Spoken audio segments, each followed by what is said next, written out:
Hello everyone, welcome to our YouTube channel, The Legal Playbook. Today we are going to start the next lecture, that is lecture number 4 in the Employee State Insurance Act 1948.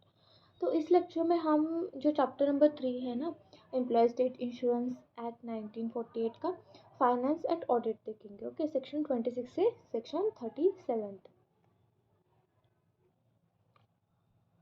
Okay, तो section number 26 जो है ना, तो section number 26 क्या बात कर रहा है, एम्प्लॉय स्टेट इंश्योरेंस फंड जो है उसके बारे में बात कर रहा है. तो एम्प्लॉय स्टेट इंश्योरेंस फंड है सेक्शन नंबर 26 क्लॉज 1. सबसे पहले सबसेक्शन 1 देखेंगे, क्रिएशन ऑफ फंड. तो यहाँ पर डेफिनेशन ऑफ ESIF का डेफिनेशन दिया है, मतलब एम्प्लॉय स्टेट इंश्योरेंस फंड का डेफिनेशन दिया गया है. तो यहाँ पे all contribution and other monies received under this act shall be paid into the funds called as an employee state insurance fund managed by the corporation. तो इसका simple meaning इतना ही है. क्रिएशन ऑफ फंड मतलब क्या है, यहाँ पर creation of funds का यहाँ पे मीनिंग दिया गया है. प्रोविजन किससे रिलेटेड है, क्रिएशन ऑफ फंड से रिलेटेड है. तो यहाँ पे क्रिएशन ऑफ फंड मतलब जो एम्प्लॉयर्स कंट्रीब्यूशन करते हैं ना, 3 एम्प्लॉयर जो है 3.75% अपने वेजेस में से कंट्रीब्यूट करता है, एंड जो एम्प्लॉय रहता है वो 0.75% क्या करता है, यहाँ पे कंट्रीब्यूट करता है. तो जो contribution, all contribution and other money जो रहते हैं ना, तो उसको रिसीव अंडर दिस एक्ट में, इस एक्ट में क्या किया जाता है, रिसीव किया जाता है. शैल be paid into the fund, जो पेड करना है ना फंड्स में से, तो यहाँ पे उसको हम क्या बोलेंगे, एम्प्लॉय स्टेट इंश्योरेंस फंड यहाँ पे उसको हम बोलेंगे. तो सिंपल यहाँ पे जो डायग्राम है ना उसको समझ लेते हैं, फिर इसके आगे जो है ये आगे के प्रोविजन हम देखेंगे. ओके ओके, तो ये जो चार्ट है ना, इसमें इसको हम पहले समझते हैं, फिर हम जाएंगे सेक्शन नंबर 26 की प्रोविजन में. तो यहाँ पे सबसे पहले क्या बोल रहा है, जो चार्ट है ना इसको ध्यान रखते हुए, ESIC जो है ना कारपोरेशन है, कारपोरेशन को क्या किया जाता है, मंथली जो है कंट्रीब्यूशन यहाँ पे दिया जाता है. ओके, मंथली कंट्रीब्यूशन में क्या आएगा, एम्प्लॉई जो रहते हैं ना, एम्प्लॉयज़ के 0.75% एम्प्लॉई अपने वेजेस में से यहाँ पे देगा. उसके बाद एम्प्लॉयर जो रहता है ना, वो कितना देगा, एम्प्लॉयर 3.75% ऑफ देयर वेजेस वो यहाँ पे क्या करेंगे, देंगे. ओके, तो यहाँ पे ये जो है, तो ये तो यहाँ पे उन्होंने मंथली यहाँ पे पेड किसको किया, मंथली यहाँ पे ESIC को पे कर दिया. उसके बाद अब ESIC क्या करेंगे, यहाँ पे ESIC ट्रांसफ़र करेगा ESIF, मतलब यहाँ पे क्या हुआ अंडर सेक्शन 26 में, तो यहाँ पे जो है under section 26 employ state insurance fund जो है ना, उसको वो क्या करेंगे, ट्रांसफ़र करेंगे. ओके, तो यहाँ पे ESIC को तो ट्रांसफ़र कर दिया, मतलब एम्प्लॉय स्टेट इंश्योरेंस फंड को यहाँ पे इन्होंने 26 में सेक्शन 26 में ट्रांसफ़र कर दिया. ओके, उसके बाद क्या है, अब डिपॉजिट करेंगे. ये तो ESIF खुद यहाँ पे नहीं रखेगा ना, तो बैंक में ट्रांसफ़र करेंगे. यहाँ पे बैंक में ट्रांसफ़र करने के लिए यहाँ पे कंडीशंस है. क्या कंडीशंस है, जो बैंक है ना, यहाँ पे बैंक कौन सा होना चाहिए, एक तो RBI बैंक होना चाहिए, और bank is specified by the central government. जो सेंट्रल गवर्नमेंट यहाँ पे बैंक स्पेसिफाई करेगा, उसी बैंक में आप जो वो पैसे हैं ना वो डिपॉजिट करेंगे, अदर बैंक में नहीं यहाँ पे डिपॉजिट करेंगे. क्यों यहाँ पे ये जो दो बैंक को ही यहाँ पे प्रेफरेंस दिया है, एंड जो सेंट्रल गवर्नमेंट जो है यहाँ पे जो प्रेफर करेगा उसी बैंक में आप क्यों पैसा जमा करेंगे, क्योंकि जो यहाँ पे सिक्योरिटी बेसिस जो है यहाँ पे उसको ध्यान रखते हुए RBI and bank specified by the central government यहाँ पे जो है ऑप्शन चूज़ किया गया है. ओके, उसके बाद हम प्रोविजन देखते हैं. आई होप ये आपको चार्ट समझ आया होगा. ओके, तो हमने सबसेक्शन 1 देख लिया था कि यहाँ पे स्टेट इंश्योरेंस फंड जो है ना एम्प्लॉयज़ का, उसकी मीनिंग क्या है. तो सिंपल मीनिंग इतना है, जो ऑल कंट्रीब्यूशन रहता है ना एंड अदर मनीज जो रिसीव्ड होते हैं इस एक्ट के अंडर, तो वहाँ पे वो डिपॉजिट किसको करना है, यहाँ पे पेड इनटू दी, यहाँ पे जो एक्ट में जो है यहाँ पे किसको पेड करना है, कारपोरेशन पे, पहले कारपोरेशन को जाएगा, उसके बाद जो है यहाँ पे स्टेट इंश्योरेंस फंड को जाएगा. उसके बाद सबसेक्शन 2 क्या बात कर रहा है, एक्सेप्ट ऑफ ग्रांट्स. अगर ये जो ग्रांट्स है ना उसको एक्सेप्ट करना है, तो कारपोरेशन में accept the grants and donations from the in central state government and local authorities, individuals, bodies for the purpose of the act. तो यहाँ पे MCQ आ सकता है ऐसे कि कारपोरेशन में accept the grants, donation, gift from the, किससे यहाँ पे एक्सेप्ट कर सकता है, सब आएंगे यहाँ पे. सेंट्रल गवर्नमेंट आएगा, स्टेट गवर्नमेंट आएगा, लोकल अथॉरिटीज़ आएगा, इंडिविजुअल्स भी आएंगे, बॉडीज़ भी आएंगे, और for purpose of this act के लिए. उसके बाद जो है यहाँ पे सबसेक्शन 3 जो है वो क्या बात कर रहा है, बैंकिंग फंड जो है यहाँ पे, बैंकिंग फंड का मतलब क्या है, all monies payable to the fund shall be paid in to the reserve bank of India. तो हमने चार्ट में देखा था दो यहाँ पे ऑप्शन थे कि वो जो फंड्स आए थे, तो एक तो आप क्या कर सकते हैं, रिजर्व बैंक ऑफ इंडिया में क्या करो, डिपॉजिट कर दो। अदरवाइज आप क्या करेंगे यहाँ पे, in any other bank approved by the central government in the funds account name.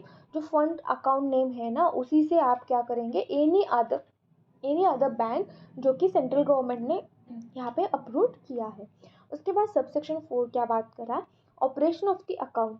Account को ऑपरेशन क्या है यहाँ पे, अब तो यहाँ पे जो है, the account shall be operated by the officers authorised by the standing committee. Operation of account का मतलब क्या है यहाँ पे, मतलब जो the account shall be operated by the officers, जो ऑफिसर्स रहते हैं ना, ऑपरेट मतलब कौन ऑपरेट करेगा, जो अकाउंट्स है ना वो ऑपरेट कौन करेगा, तो ऑपरेट इतना ही है यहाँ पे, officers authorised by the standing committee. यहाँ पे स्टैंडिंग कमेटी क्या करेगी, ऑफिसर्स को अपॉइंट करेगी to operation of the account के लिए। ओके, उसके बाद हम देखेंगे सेक्शन नंबर 28। ओके, तो 28 क्या बात कर रहा है यहाँ पे, सेक्शन नंबर 28 जो है यहाँ पे, purposes of an expenditure from the employ state insurance fund. अब जो एक्सपेंडिचर है ना, तो यहाँ पे आप जो फंड्स मिले हैं वो यहाँ पे खर्च कैसे करेंगे वो यहाँ पे बोला है, तो किस किस पर खर्चा करेंगे उसके लिए यहाँ पे बोला गया है। आपको जो मेन पॉइंट है ना, पर्पजेस, यही याद रखना है, आप ये रीड कर सकते हो। ओके, तो यहाँ पे सबसे पहले जो पॉइंट है, तो क्या बात कर रहा है, payment of benefits and medical treatment. Employees को कोई बेनिफिट चाहिए, कोई मेडिकल ट्रीटमेंट चाहिए, attendance to insured person and their family members. तो यहाँ पे जो है, payment of benefits of their family member, employees and their medical benefits, उसके लिए ट्रीटमेंट के लिए यहाँ पे आप खर्चा कर सकते हैं, एक्सपेंसेस कर सकते हैं। उसके बाद सेकेंड में क्या बोला है, फीस अलाउंसेस। आप क्या कर सकते हैं, payment of fees and allowances to the member of corporation, standing committee, medical council, regional board जो है ना, तो उसको देने के लिए, फीस देने के लिए, अलाउंसेस देने के लिए आप यूज़ कर सकते हो उस फंड का। ओके, उसके बाद जो है, सैलरीज एंड पेंशन देने के लिए, सैलरीज, लीव, ज्वाइनिंग टाइम, उसके लिए भी आप यहाँ पे यूज़ कर सकते हैं। उसके बाद जो है, हॉस्पिटल मेडिकल इंस्टीट्यूशन, जो हॉस्पिटल मेडिकल इंस्टीट्यूशन है ना, and established maintenance hospital, maintenance of the hospital का जो मेंटेनेंस रहता है उसके लिए, और डिस्पेंसरीज जो रहते हैं, ancillary medical services, insured person, जो भी खर्चा है ना उसी के लिए ये यहाँ पे खर्चा कर सकते हैं। फिफ्थ पॉइंट में कंट्रीब्यूशन एक्सटर्नल बॉडीज़ का जो कंट्रीब्यूशन है, तो यहाँ पे contribution to the state government, local authorities, private bodies, individuals, medical treatment cost, building equipment के लिए हो सकता है। उसके बाद ऑडिट कॉस्ट क्या है यहाँ पे, ऑडिट कॉस्ट जो कॉरपोरेशन का रहता है, accounts and valuation of asset liabilities, उसके लिए आप यहाँ पे एक्सपेंडिचर कर सकते हैं। एम्प्लॉयज़ इंश्योरेंस कोड जो है ना, उसके लिए to maintain the employees insurance codes establish under this act. Code payment जो कॉन्ट्रैक्ट पेमेंट जो रहते हैं उसके लिए आपको यहाँ पे खर्चा करना है। लीगल लायबिलिटीज़ अगर हो आपके ऊपर कोई, तो यहाँ पे वो भी खर्चा आएगा। लीगल प्रोसीडिंग के दरम्यान जो खर्चा आएगा उसके लिए। Health, welfare, rehabilitation for other purpose में, any other purpose specified by the and approved by the central government, लेकिन यहाँ पे कारपोरेशन देगा, approved by the central government, central government. उसके बाद हम देखेंगे सेक्शन नंबर 28A क्या बात कर रहा है, एडमिनिस्ट्रेटिव एक्सपेंसेस क्या होते हैं। तो एडमिनिस्ट्रेटिव एक्सपेंसेस में क्या आएगा, सबसे पहले तो टाइप्स ऑफ एडमिनिस्ट्रेटिव देखेंगे एक्सपेंसेस। तो any the kind of an expenses considered as an administrative expenses will be prescribed by the central government. तो अब एडमिनिस्ट्रेटिव एक्सपेंसेस क्या आएंगे, वो कौन प्रिस्क्राइब करेगा यहाँ पे, सबसे पहले तो सेंट्रल गवर्नमेंट प्रिस्क्राइब करेंगे। उसके बाद स्पेंडिंग द लिमिट्स, लिमिट क्या है यहाँ पे एडमिनिस्ट्रेटिव एक्सपेंसेस पे, आप कितना स्पेंड कर सकते हो जो फंड्स है। तो maximum percentage of the corporation income that can be spent administrative expenses can be prescribed by the central government. वो भी यहाँ पे मैक्सिमम पर आप कितना करोगे वो भी यहाँ पे सेंट्रल गवर्नमेंट ही डिसाइड करेगा। उसके बाद कंप्लायंस जो है यहाँ पे, the corporation must insures that its administrative expenses do not exceed the prescribe limit. यहाँ पे अब नोटिफिकेशन में इशू करके यहाँ पे सेंट्रल गवर्नमेंट क्या करेगा, यहाँ पे बता देगा कि आपको इससे लिमिट जो है इससे ज़्यादा नहीं आप क्या कर सकते, एडमिनिस्ट्रेटिव एक्सपेंसेस नहीं कर सकते। तो वही कंप्लायंस जो है आगे में दिया है कि इससे ज़्यादा आप नहीं कर सकते, एक्सपेंसेस नहीं कर सकते एडमिनिस्ट्रेटिव पे। उसके बाद देखेंगे हम सेक्शन नंबर सिंपल है, यहाँ पे सिंपल इतना ही बोला, एडमिनिस्ट्रेटिव एक्सपेंसेस जो है ना, इसमें एडमिनिस्ट्रेटिव एक्सपेंसेस कौन सेट करेगा, सेंट्रल गवर्नमेंट सेट करेगा। लिमिट कौन सेट करेगा, सेंट्रल गवर्नमेंट करेगा। एंड जो सेंट्रल गवर्नमेंट ने बोला है लिमिट, उससे आगे जाके आप एक्सपेंसेस नहीं खर्चा नहीं कर सकते हैं। उसके बाद जो सेक्शन नंबर 20 है, होल्डिंग ऑफ द प्रॉपर्टी। तो होल्डिंग ऑफ द प्रॉपर्टी में क्या आएगा, बहुत इंपॉर्टेंट सेक्शन है। तो होल्डिंग ऑफ द प्रॉपर्टी में क्या आएगा, सब सेक्शन 1 जो है acquisition and holding of the property. सबसे पहले तो acquisition and holding of the property, जो कारपोरेशन है वो क्या कर सकती है, acquire, hold, sell, transfer of movable property, immovable property as needed, subject to condition prescribe by the central government. तो यहाँ पे एक्विजिशन जो कारपोरेशन है ना, वो क्या कर सकती है, क्या कर सकती है, एक्वायर कर सकती है, होल्ड कर सकती है, सेल कर सकती है of the and transfer of the movable property and immovable property. Okay, उसके बाद and prescribe by the central government. उसके बाद जो है इन्वेस्टमेंट ऑफ फंड, आप क्या कर सकते हैं, यहाँ पे फंड्स इन्वेस्ट कर सकते हैं। The corporation can invest the surplus fund, surplus fund not immediately required for the expenses. मतलब सरप्लस फंड्स एक मीनिंग बोले तो यहाँ पे सरप्लस मतलब एक क्या होता है, एडिशनल जो रहता है ना, तो यहाँ पे वो सरप्लस फंड आप क्या कर सकते हैं, वो इन्वेस्ट कर सकते हैं। उसके बाद and reinvest, realise and such investment subject to central government condition. यहाँ पे आप कर सकते हैं लेकिन यहाँ पे कंडीशंस भी है। रेजिंग लोन्स, तो यहाँ पे raising loans with the prior approval from the central government following prescribed terms, take the measures to repay the loan। उसके बाद फोर्थ में क्या बोला है, staff benefit funds, the corporation में सेट अप प्रोविडेंट और other benefits funds for its staff and class of the staff. तो यहाँ पे जो है इतना आएगा। तो यहाँ पे इतना ही याद रखना है आपको कि जो कारपोरेशन है वो होल्ड कर सकती है, प्रॉपर्टी सेल कर सकती है, जो भी कंपनी के रूल्स थे यहाँ पे एप्लीकेबल कारपोरेशन के ऊपर होंगे। इन्वेस्टमेंट करना है तो आपको प्रियर परमिशन की कोई ज़रूरत नहीं है। अगर आपको लोन लेना है तो प्रियर परमिशन, यहाँ पे prior approval from the central government से अप्रूवल लेना है। ओके, उसके बाद हम सेक्शन नंबर 30 देखेंगे। ओके, तो सेक्शन नंबर 30 क्या बात कर रहा है, section number 30 vesting of the property in the corporation. अब vesting of the property in the corporation क्या है, all the property acquired before the establishment, जो इस्टेब्लिशमेंट है ना उससे पहले एक्वायर की हुई प्रॉपर्टी है of the corporation shall be vest belong to this corporation. तो यहाँ पे क्या बोला है, कारपोरेशन इस्टेब्लिश होने से पहले आपने अगर कोई प्रॉपर्टी यहाँ पे क्या की है, एक्वायर कर ली है, तो वो भी यहाँ पे क्या होगा, वही ऐसे ही सेम सिचुएशन है, ऐसे ही हम कंसिडर कर लेंगे। All income earned and expenses incurred related to such property shall be recorded in the corporation account में, यहाँ पे रिकॉर्ड होना ज़रूरी है। ओके, ताकि यहाँ पे करप्शन ना हो। उसके बाद सेक्शन नंबर 32 एंड 33 देखेंगे।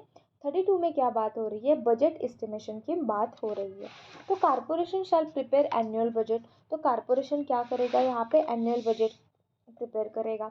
शोइंग एक्सपेक्टेड, यहाँ पे रिसिप्ट्स एंड एक्सपेंडिचर का वो नेक्स्ट ईयर का रिसिप्ट यहाँ पे दिखाएगा।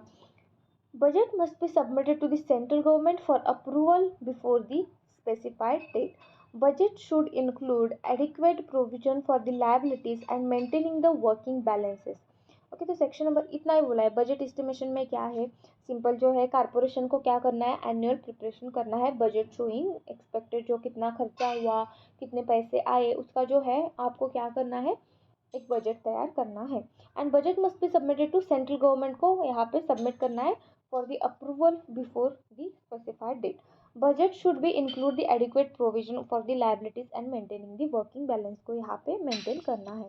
उसके बाद जो 33 क्या बोल रहा है यहाँ पे, अकाउंट्स। अब हो गया यहाँ पे अकाउंट्स, बजट हो गया अकाउंट्स। तो अकाउंट क्या बोल रहा है, the corporation shall maintain correct account of the income and expenditure. Corporation के ऊपर ये क्या है, ड्यूटी है, बाइंडिंग है कि वो क्या करे, maintain the correct accounts and income of the end the expenditures. उसके बाद the form and the manner of the maintaining accounts जो है यहाँ पे, उसमें क्या बोला है, the form and manner of the maintaining the account shall be prescribed by the central government. यहाँ पे प्रिस्क्राइब करेंगे, जो मैनर है वो यहाँ पे प्रिस्क्राइब कर देंगे। उसके बाद जो है यहाँ पे सेक्शन नंबर 34 देखेंगे। तो 34 क्या बात कर रहा है, ऑडिट। अकाउंट हो गया, बजट हो गया, ऐसे budget, accounts, audit, BAA, budget, accounts, then audit. Okay, तो यहाँ पे जो है, यहाँ पे ऑडिट की क्या बात हो रही है, तो ऑडिट क्या बात कर रहा है यहाँ पे। तो सबसे पहले जो सेक्शन 34 सबसेक्शन 1 जो है यहाँ पे, इसके बारे में देखते हैं। ओके, तो एनुअल ऑडिट जो है ना, तो एनुअल ऑडिट जो है, accounts of the corporation shall be audited annually by the controller and auditor general, CAG of India जो है रहता है ना, बहुत इंपॉर्टेंट है, MCQ आएगा ही, आ सकता है यहाँ पे, बहुत इंपॉर्टेंट है। एनुअल ऑडिट जो है, accounts of corporation shall be audited annually by the, कौन करता है, controller and auditor general of India, controller and auditor general of India.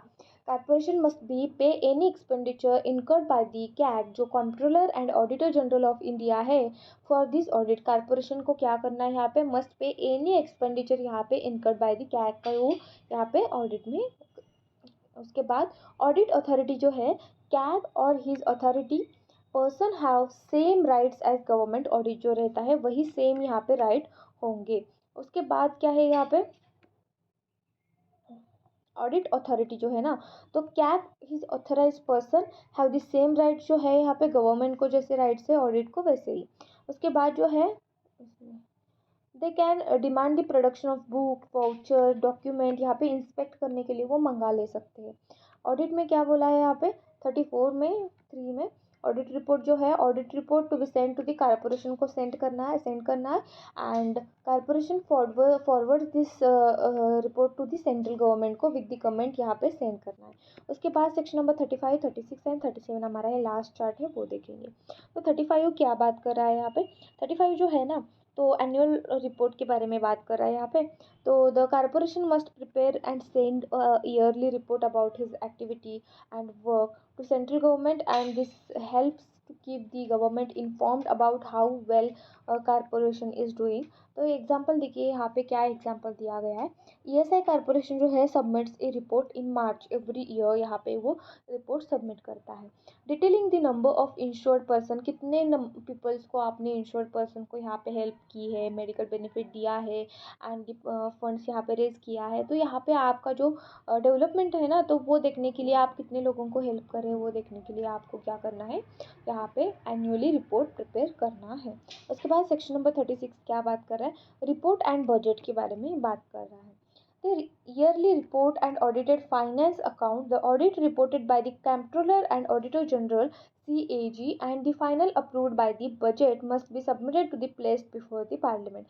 जो भी रिपोर्ट्स है जो CAG ने यहाँ पे रिपोर्ट किया है, तो उसके बाद जो बजट है ना, तो सबमिट किसको करना है, पार्लियामेंट को सबमिट करना है यहाँ पे। Parliament receive the ESIC corporation and annual report and financial statement review and discuss public health insurance performance. तो उसके बाद लास्ट सेक्शन है हमारा सेक्शन नंबर 37, उसके बाद हम समरी देखेंगे। वैल्यूएशन ऑफ द असेट जो है ना, उसके बारे में यहाँ पे बात हो रही है। Valuation of the asset and liabilities, every 3 years the corporation must get an official valuation of all the asset like the hospital, building, money, उसका valuation होगा, and the liabilities date उसका भी valuation होगा, मतलब टोटल कितना है। and the central government can also request the valuation of other times if needed। this helps in the proper financial planning and management में बहुत हेल्प करता है। उसके बाद जो है हम समरी देखेंगे इसका। समरी सेक्शन 35 क्या बात कर रहे हैं, कॉर्पोरेशन रिपोर्ट्स ईयरली एक्टिविटी जो है यहाँ पे रिपोर्ट करेगा। All report financial detail are shown parliament to the transparency. 37 corporation asset and debts are officially valued every 3 years to the keep track of the finance. ये हुआ हमारा जो audit and ये अकाउंट है उसके बारे में हुआ। तो थैंक यू।